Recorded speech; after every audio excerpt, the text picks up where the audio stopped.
at some Week 3 predictions. And let's revisit our Week 2 predictions and Week 1 predictions. So far, I'm standing at 8-2, while you are sadly at 3-7. Yeah, well, let's see you pick soccer games and see who wins. Yeah, but we're not talking soccer. We're talking American football. Let's go with the predictions. The Baltimore Ravens take on the Jacksonville Jaguars this weekend in Jacksonville. I think the Ravens are going to go 3-0 this week. I'm going to take the Jacksonville Jaguars this week. Yes, they did get blown out last week by the Chargers, and yes, they lost a close one week 1 to the Packers. But this is a very talented squad, and the Ravens play better at home. If you take a look back at their records, they second best win percentage for home teams in the NFL. But I think they go away this week and they lose. Taking Jaguars. Eric Weddle, that's all I'm saying. The Washington Redskins take on the New York Giants in New York.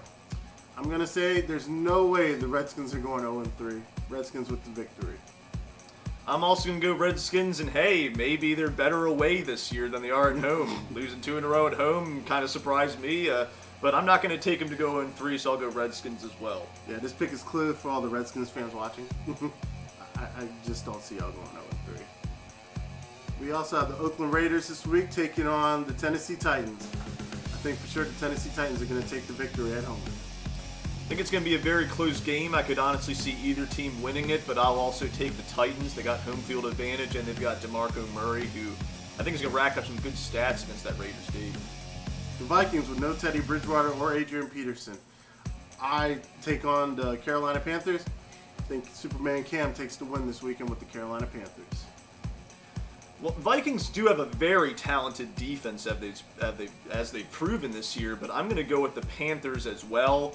Like Gerald said, there's been bad injuries on the Vikings offense, and I don't think they're going to be able to pull this one out. I'll go Panthers.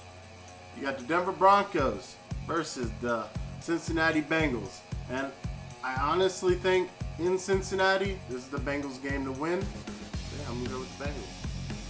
Well, hey, I got to catch up on some lost ground here, so I'll take the Broncos. I think that, that defense got one of the most elite defenses in the NFL. They can pull off an away win. Sure, I'll take them. And Trevor Siemian, he's proven himself. All right, we got the Arizona Cardinals versus the Buffalo Bills. Without a doubt, the Arizona Cardinals. Yeah. Arizona Cardinals, come on. I'm going to go with the Cardinals, too. I mean, we just mentioned 3 teams in a row that actually Panthers, Vikings, Broncos, Cardinals. Those are like the top defenses this year, if you ask me. So Cardinals, I'm going to take just because of the defense. The The Cleveland Browns will look to bounce back against the Miami Dolphins, and I say they won't. With the Dolphins' victory this weekend. I'm also going with the Dolphins' victory. Simple. The Detroit Lions take on the Green Bay Packers this weekend. I don't know who I think is going to win. I'm going to say Green Bay. I'm going to go with Aaron Rodgers on this one. Yeah, the Packers have looked a little shakier than we've expected this year, but I'm going to take them as well. Home field advantage. I think they can pull it out. Your Los Angeles Rams versus the Tampa Bay Buccaneers. Oh, man. This is a tough one to call. I'm going to say the Rams are going to win. I mean, to beat the Seahawks. This guy's living for these guys. Yeah, I'm going to take the Rams as well. I think it really, for me, again, comes down to the defense. Again, the defense really did not show up week 1 when they played the 49ers, which was a big surprise to me. But I just think that Rams are going to be able to pull it out with their defense. And Jameis Winston looked pretty bad in his most recent game. This weekend we have a rivalry game, the 49ers versus the Seahawks. I think the Seahawks are going to bounce back to that ugly loss to the Rams last week. I think so too. I think when you look at the Seahawks, it's another one of those things where the home field advantage helps a lot. They got a crowd that's really into it. I think it's going to throw the 49ers off balance. So I'll go with the Seahawks here. You have San Diego at Indianapolis. I think Indianapolis takes the victory this week. I'm going to take San Diego Chargers, actually. I think Phillip Rivers, despite the fact Woodhead's gone, Keenan Allen's gone, him and Travis Benjamin flashed some real chemistry last week. You did mention that in the pre-show. I did remember that. Yeah, and and on top of that, Melvin Gordon, I mean, he's starting to look like he can pick up the slack. I think, Woodhead is going to hurt him, but they recently signed Dexter McCluster to take on some of his receiving duties, and I think Melvin Gordon is going to come in there, and he's really going to He's going to surprise us. He's done really well at the start of the season, so Chargers for me. The Pittsburgh Steelers are in Philly this weekend to take on the Eagles. And I as a Ravens fan, I don't want the Steelers to win. It's going to be a great game. Wentz is looking, he looks phenomenal. I think for a rookie in the first few games, looks phenomenal. And I think he's going to continue to look phenomenal. And a victory, a huge victory against the Steelers this weekend. Wait, did you just pick the Eagles? I did pick the Eagles. I picked the Eagles. I'm taking Steelers. It's a no-brainer pick for me. Carson Wentz, fine. He's done well so far. But come on. The Steelers against a rookie quarterback, I don't know, man.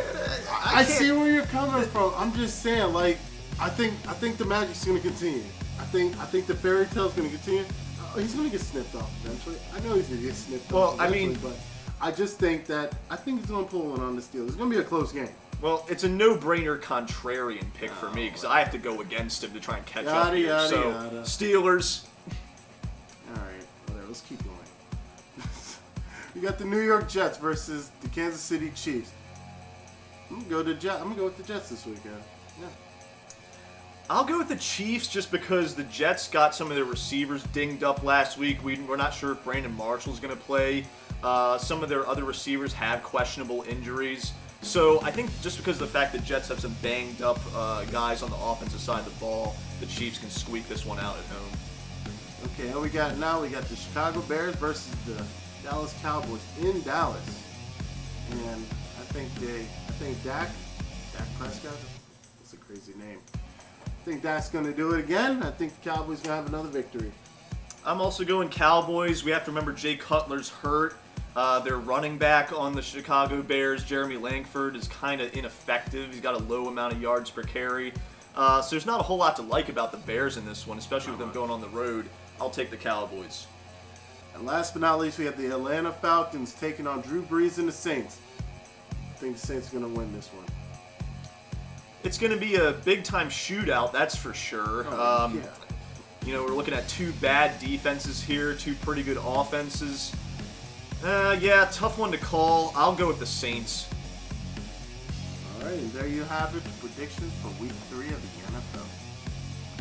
So that concludes our show. Make sure to follow us on Twitter and Snapchat. I'm Justin Holden. This is co-host Gerald Royster. And don't forget to like and subscribe, right below. Also comment. We want to know some of your picks. Have a great night.